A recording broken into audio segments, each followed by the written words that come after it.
വെള്ളക്കടല കറി വെക്കുന്ന സമയത്ത് ഇനി ഇതുപോലൊന്ന് ചെയ്ത് നോക്കൂ. അതിനായി ആദ്യം തന്നെ കുതിർത്തി വെച്ച വെള്ളക്കടല കുക്കറിൽ ഇട്ട് കൊടുക്കുക. ഇതിലേക്ക് മഞ്ഞൾപ്പൊടിയും വെള്ളവും ചേർത്ത് വേവിച്ചെടുക്കുക.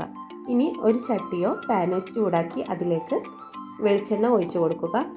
ഇനി ഇതിലേക്ക് വെളിച്ചെണ്ണ ചൂടായ ശേഷം ഇഞ്ചി വെളുത്തുള്ളി പേസ്റ്റ് ചേർത്ത് നല്ലപോലെ ഒന്ന് ഇതിൻ്റെ പച്ചമണം മാറുന്നത് വരെ ഒന്ന് വഴച്ചെടുക്കുക. ഇതിൻ്റെ പച്ചമണം മാറുന്നത് വരെ വഴച്ചെടുത്ത ശേഷം ഇതിലേക്ക് പച്ചമുളകും കറിവേപ്പിലയും ചേർത്ത് കൊടുക്കുക. ഞാനിവിടെ 2 പച്ചമുളകാണ് ചേർത്തത്.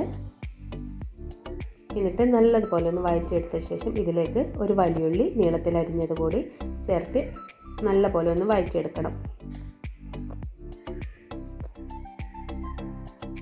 ഇനി ഇതിലേക്ക് ആവശ്യത്തിനുള്ള ഉപ്പ് കൂടി ചേർത്ത് കൊടുക്കാം.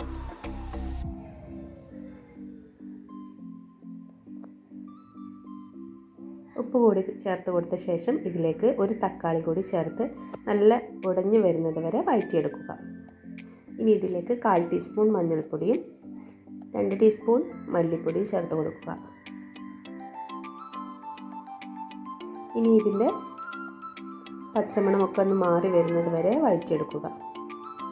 നല്ലപോലെ വഴന്നു വരുന്ന ശേഷം ഇതിലേക്ക് നേരത്തെ വേവിച്ച് വെച്ച കടല ചേർത്ത് കൊടുക്കാം.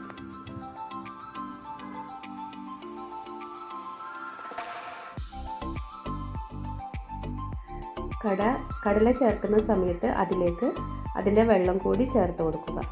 എന്നിട്ട് ഇതിൽ വെച്ച് നല്ലപോലെ ഒന്ന് കുറുക്കിയെടുക്കാം.